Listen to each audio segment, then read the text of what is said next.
How did New York Times bestselling author Sally Hepworth end up in a hotel room with two complete strangers on the first night of her U.S. book tour for The Soulmate? I said to my editor, I told her the story and she said, if you wrote this, Sally, no one would ever believe it.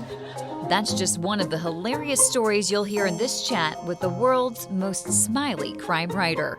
Hi, it's Angie from HEC Books, where we talk with authors about their latest titles. Click the subscribe button to see all our conversations, and make sure to stick around to find out how Aussie Sally Hepworth is breaking writer stereotypes. Welcome, Sally Hepworth, back to St. Louis. It is so good to be back. We're so happy you're here after kind of a rocky start to the U.S. tour that you had. It's been an interesting tour so far because I think I might have told some of you last time that I have a drama every time I come to the States. And last time it was that my cash card stopped working. And I do attract a lot of drama, but I like to learn from my mistakes. So this time I came with this bag full of cash, right? I don't know if you should be telling people this. I've spent for your most safety. of it now. Yeah. On shoes. But I came with this bag of cash, seriously, because I thought, what problem can exist that money can't solve? It's great theory. And then I found one at LA airport when I flew from Melbourne to LA, which is a 16-hour flight. And then I went to wait for my layover to the red eye to New York, which was at 10 p.m. And when we got to the gate to get on the 10 p.m. flight, we were told that our flight had been delayed by 13 hours. And that's what everyone said, at the gate. And I was still optimistic. I thought, well, I've got my cash. They'll put us in a hotel. What can possibly go wrong? So then I went to the desk and I discovered that there were no hotels because every hotel in the LA airport area had been sold out for WrestleMania. Who knew? I mean, did you know? I didn't know that was a thing, but it was honestly WrestleMania. And so I was I said, well, what do we do? Do we sleep here? And they said, well, we're closing the lounge in 15 minutes. And so I'm standing there with my cash and not even my bag, because my bag's been checked through. And then I sidled up to this woman who seemed like she knew what she was doing. There's always one. And she was on the phone and she seemed to be making some progress. So I heard her say that she'd found a hotel room and I said, is there another one? And she said, hang on a second. Yes, there is. I said, great. And then another man who's also travelling alone, he's across the other side of the airport, he heard and he said, I'll have a room too. Wonderful. She's becoming a travel agent for the entire flight. Anyone want a room? You're right. Now, the room was a 2-star room. It was one of those strip hotel rooms that you see on Breaking Bad where prostitutes go to die. But I was like, it's okay, it's a room. So the three of us got into a cab and we went to this hotel, these 3 strange people. I'm one of the strange people. And first hotel, I took them to the wrong place because I'm not good with directions. Second hotel was the right hotel, but they'd booked us for the next night. Third hotel had 1 room, and then there was another hotel that had another room. So at this point, me and Lorraine, my new friend, said, we'll share. Mark, the man, bye-bye. So Mark went off. Lorraine and I went into this room. We took it in turns to put on, brush our teeth and put on our Qantas pajamas. And then we hopped into the bed. There's one bed. This woman who you've known for what? Oh, like an hour and a half. And then, just when you think, this can't get any worse, we're just flicked off the light and I hear this 2-star hotel, right? I'm like, Lorraine, did you hear that? And Lorraine was a bit hard of hearing, so she's like, no. I said, someone's knocking at the door. She said, who would be knocking at the door? It's like, oh, okay. And then even louder. And so then Lorraine and I are up like this, and we're going to the door in our pajamas, and we're like, who is it? And we hear, it's Mark. And Mark has gone to his hotel to find out that it's fully booked for WrestleMania, and he's come back and he needs somewhere to stay. So then Mark did not have his Qantas pajamas. So he slept not on the bed, but like at the end of the bed with a few of our blankets and pillows in his electric blue boxer shorts. And I kept my cash tucked on my side. And that was my first night in LA. Sally.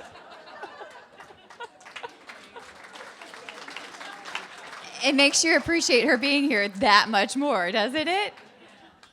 What did your husband say about all this when you called to tell him? Well, the funny thing is that when I lay down to go to sleep, I was like a ninja. I was like, if Mark tries anything, I am going, like, I was alert and I was ready, and then I was dead asleep and waking up in the morning. So, but as I was drifting off, I thought to myself, when my husband finds my body,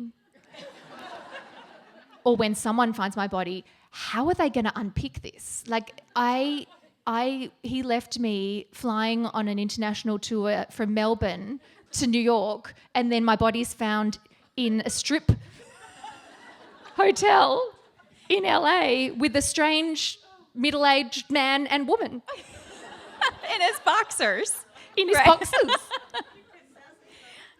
Well, you know, the good thing is that I am looking for a new book idea.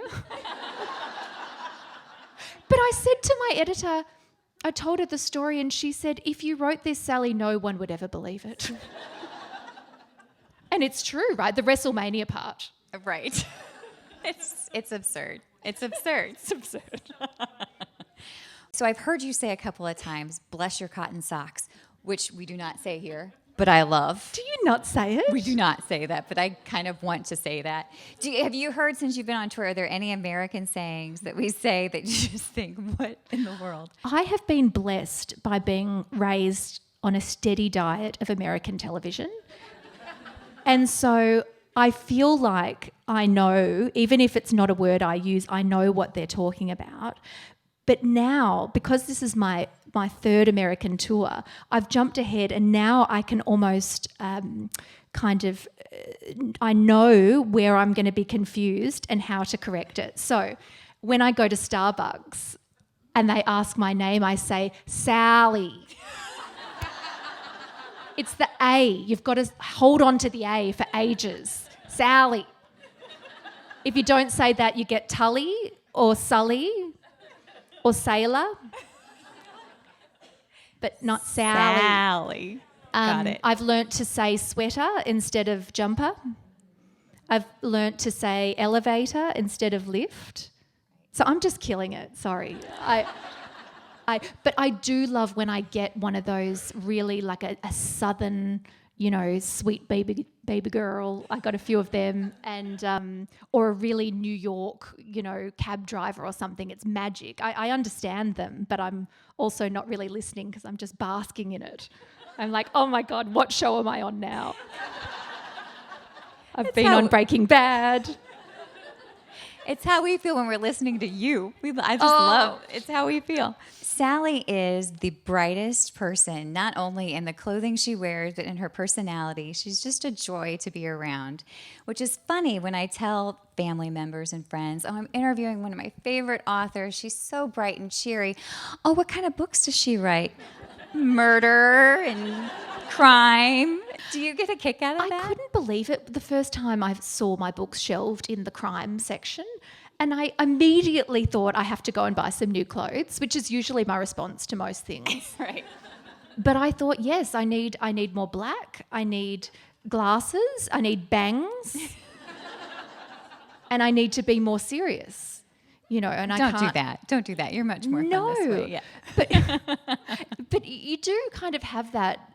it's a cliche for a reason, isn't it? However, I know personally quite a few crime authors now, and we're all a delight. and the humour, I think, is definitely there with all the crime writers that I know. I'm probably the most smiley of the crime writers that I know. But look, I'm happy to break any stereotypes and that crime writers have to wear black, and I'm just going to sit here in pink. So, when you talk to friends and you say, oh, I just started this book and it's a slow start, but I'm getting there, I'm getting into it. It's just taking me a few chapters to really get into it. That is not your book. That is not your book, because Sally, you jump in the first chapter, someone had fallen off a cliff by page 8. 8. And that's why I love you. I know, but we don't have time to waste. Like, we're mostly women in here, right? Like, majority, we're busy. We want to be excited really fast, like in all facets of life, I'm just saying. And we don't have a lot of time. And I am a woman too, so I want to deliver in that way for you all because, I mean, we do a lot. Life's hard. No waiting. Yeah. So let's talk about The Soulmate. Yes. What's your description of it? Just a short description. I'll tell you about it. So for those who have read any of my previous novels, you'll know that I love to write about family dysfunctionality. And so with The Soulmate, I decided to write about the most dysfunctional of all relationships, and that is marriage. So in The Soulmate, we look at 2 marriages. There is Gabe and Pippa, who are in their 30s, they're married, they have 2 little girls, and they live on a cottage that's on a cliff with these amazing views, but it's also a place where people go to take their own lives. They manage to turn this around though, and Gabe, who lives there, manages to make his life's work out of talking the people down from that cliff. And in the year that they've lived there, 7 people have come to the cliff and all 7 have walked away because of Gabe. And at the beginning of the book, an 8th person comes to the cliff, a woman, and he goes out to her, and his wife Pippa is watching through the window, and she notices that he's acting a little bit different. He's gone a little bit closer than he normally would, and his arms are kind of flailing around a little bit. And she looks away for a moment to one of her children, and when she looks back, the woman's gone over the cliff, and Gabe's hands are just at a slightly odd angle that looks a little bit like he may have pushed her. So that's the first marriage. And then the second marriage is the marriage of Amanda, who has just gone over the cliff. At the beginning of the book, she's dead, and we look back at her marriage through flashbacks, but also posthumously. So that was a really interesting way of looking at the idea of marriage and these 2 very different marriages. One which was, romance and it's got this gorgeous meet cute and this passionate fiery love, and the other is kind of at the opposite spectrum of love and kind of a slow burn. And it was really interesting to investigate marriage and all of those questions that we have about marriage, but around this delightfully murderous kind of backdrop. So the last time you were here, you were talking about The Younger Wife, which you also wrote in lockdown along with this book. And you talked about, how you got this idea for a murderous love story. But I don't think we heard the moment when you realized I've got to write this book that involved Christian, right? Mr. Sally Hepworth. I mean, yeah. It's no surprise that there was a marital moment that sparked this book. And for us, we were in lockdown in Melbourne, which was the longest lockdown in the world. I mean, terrible, but also, let's claim it, right? If something's going to be bad, we win. So, and you can imagine, you've been at home all day with your husband because he's homesick or something and he's really annoying you. So imagine it's been that for 4 months. Plus your kids are all stuck there and you can't leave the house. So against that background, it was a normal day. I've got 2 kids who were in elementary school getting ready for their home learning. Both of them have lost their passwords, of course. And one of them had a project due that I'd never heard about. And my 3-year-old was getting out her permanent markers to start drawing on the walls because that was what she did every day during lockdown. And Christian was nowhere to be seen. And this was a thing that he would do every day at 10 to 9. He would mysteriously disappear, and then I'd find him, mowing the lawn or like cutting a branch off a tree, like way in the back of the yard that urgently needed doing, or talking to the postman. And this day I had a meeting at 9:00, and so I was not having it, and I went room to room, and there's not that many rooms, right, looking for him, and I couldn't find him. And finally I opened the garage on a whim because I thought, we're not allowed to go anywhere, why would he be in the garage? And the car was not in the garage, but Christian was, and he had his golf clubs out. And he'd set up a video camera, a little bit like this one, and he was videoing himself practicing his golf swing so he could then superimpose it over a video of Tiger Woods swinging his golf clubs and measure the angles. And he thought this would be a great thing to do at 10 to 9 in the morning. So that was the moment that I decided to write about marriage and murder. Better to write about it than something else. I mean, but what was so... Yeah, I mean, he's alive. We're still happily married. But I walked away from that, and I think this is the piece and I thought, I have to write this book. But I wanted to stress test it because you never know, maybe I'm just, I've gone mad with the lockdown. And so I went into my WhatsApp group, which is my oldest girlfriends, who also have got kids and jobs, and, it's very unlikely to get them all responding to me at 10 to 9 on a, weekday. But I just quickly thumbed in, is anyone fantasising about murdering their husbands? And within 2 seconds, all of them are there. And not only were they fantasising about murdering their husbands, but they knew exactly how they were going to do it and what they had done to deserve it. And we changed the WhatsApp to husband killers, and it's still called that to this day. And so I thanked those girls in the acknowledgements. All marriages survive, all husbands survive. And I think I did say no husbands were harmed. Back to Mr. Sally Hepworth. We're talking about soulmates. Is Christian your soulmate? Do you believe in soulmates? I've thought a lot about soulmates for this book. And I think that what I've done is I've made the word soulmate a bit more complex in my mind. I think insofar as there being one person for every person, which I think is the kind of traditional way we look at soulmates. No, I don't believe that. I think that there's more than one person for people. And I mean, we see that. Sometimes there are people who've been married once and lost a partner and found someone else. I think so much of what makes a marriage special is what you put into it rather than that kind of moment. That said, I start to see soulmates in so many other assets or other parts of our lives than just romance. Like, I recently was away with my oldest girlfriend, the husband killers. Right. And I was like, well, these girls are my soulmates. We've spent our lives together from when we were children through before the men, before the babies, before the, aging parents. And then when we're the aging parents, I hope we'll be together. And what is more of a soulmate than that? Christian is my soulmate because of the time we've spent together and the life that we've had rather than any kind of magic cosmic moment. I mean, I'm now serious about it, but there is, and with my books, I love humour and I love murder, but I also love to ponder those kind of deeper issues, because this is the stuff that we think about and wonder about. And yeah, I think soulmate can kind of undercut what some of these relationships are by reducing it to a moment instead of it being something that we build with people.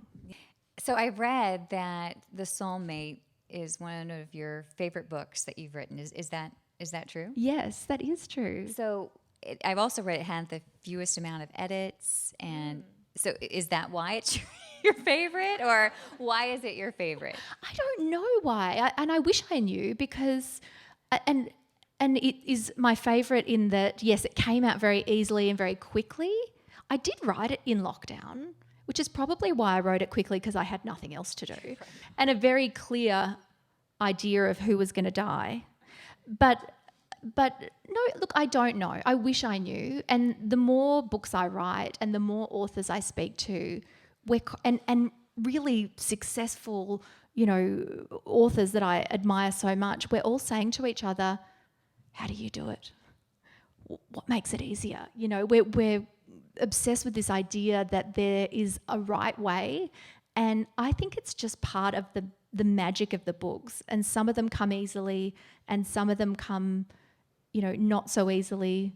I've had books that have been really hard to get out of me that have been very successful. And then this one, well, I hope it'll be successful. but it was a real joy to write. But ultimately, the joy for me isn't about one particular story. It's about storytelling. And I can find that joy in any book, really. I heard the last book that you felt this way about was The Mother-in-Law. Is that right? Yeah. So speaking of The Mother-in-Law, we know that it's being made into a TV series with Amy Poehler at the helm of that. And then you have some other news as far as things hitting the big screen and small screen, right? Yeah. Well, there's some that I can't quite announce yet, but there are things happening with almost every one of my books at the moment, little bits of interest that are kind of tracking along. So at the beginning of last year, Amazon asked me via my agent if I would write a short story for them.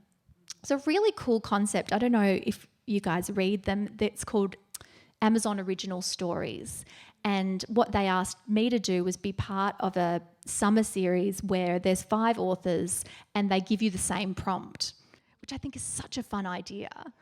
And you all obviously write quite a different story. So I did that one. The prompt was, it was a long prompt, but it was called The Getaway, was the series. And I remember getting the offer and thinking, oh, that's nice. They want me to write a short story. Yes, of course I'll do it, I said. And then I hung up and I Googled how to write a short story. And it's actually it's quite different to writing a novel. And I found it really challenging, but it did really well as part of this series, and it's been optioned by Blossom Films, which is Nicole Kidman's production company. So she wants to extend that and make it into a series, which is really fun. And The Good Sister has been optioned as well for TV series. And I think that's all I'm allowed to talk about. That's all that you can talk about? I think it is, okay. Yeah. Oh no, and The Family Next Door. Yes, that one's allowed. I was like, I didn't want to say it, but I thought I could, but I didn't know. The Family Next Door has been optioned and will be a TV series, and that one actually is the furthest along. Oh, so, it is? Yeah, which is fun. But for everyone, the word option really describes that first bite. It means that a production company is interested in making something and they're taking that away from anyone else. You say, yes, you can have a go at making it, and taking it off the table for anyone else. So then scripts are written, sometimes actors and actresses are attached, but it's a long process. So it's good having a few irons in the fire. What all of us love about your books are these great plot twists and these things that just catch you off guard. They just, oh my goodness. Do those just come naturally to you, or do you have to really work on those? Do they come at the beginning or as you're putting the idea together? It's funny because it's a little bit like when I discovered that I write crime.